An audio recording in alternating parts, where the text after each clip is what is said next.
Florida has a new state House Speaker who says he's throwing out the political script and letting lawmakers again make the laws. Speaker Danny Perez telling Capitol reporter For Saunders next legislative session will target your cost of living and Florida's affordability crisis. When it comes to affordability, Florida is towards the bottom of the list. U.S. News & World Report placing it 39th in the nation, 40th for housing alone. Its property and car insurance rates among the highest in America. Miami is in the top 10 for most expensive cities. I'm very concerned with the younger generation not being able to plant their flag in Florida. It's House Speaker Danny Perez. The 37-year-old Miami attorney is focused on affordability in 2025, whether that's continuing to work on property insurance or finding ways to make housing more attainable. And he wants to go beyond those recent reforms that limited insurance lawsuits and created incentives to build low-income housing. What else can we do in the state that makes it more affordable to keep our talent here? I don't want my daughter to go to college in 15 years or so and then eventually have to leave because she can't afford it here. There are already some warning signs. Redfin reports Florida home sales are now down about 10% statewide compared to a year ago. The reasons? Those high insurance costs, severe weather, and new costly rules for condo owners in the wake of the Surfside collapse.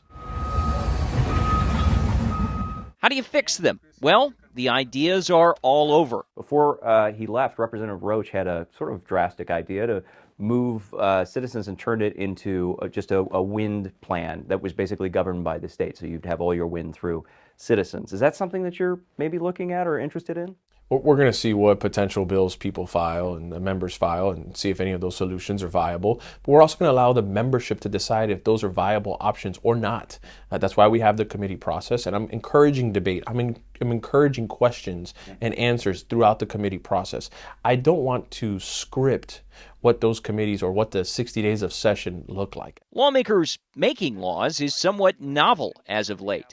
Many of the recent major policies were driven by previous chamber leaders or Governor Ron DeSantis.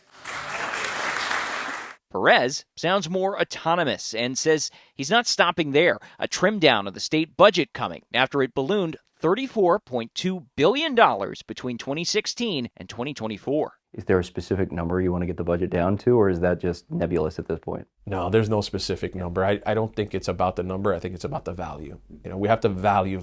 Sounds like you're kind of describing a doge within Florida government. Is that kind of what you're hoping for, is just to create a process to review everything and just trim the fat where you can? Unfortunately, I don't have Elon Musk money, but we're definitely on the same page. I think the federal government over the next 4 years wants to make sure that the government is efficient. And here in Florida, we want the same thing. When it comes to Democrats, oh my gosh. I mean, it's hard to tell. I mean, the speaker has been somewhat vague in their policy agenda. Some, like Rep. Anna Escamani, have concerns about Perez's rhetoric being just that. I know for me, it's going to be focusing on issues like property insurance reform, not allowing the industry to write policy, but really focusing on consumers, housing affordability, and really just trying to build a tax system that benefits consumers and holds corporations accountable. They have a lot of overlapping goals in general.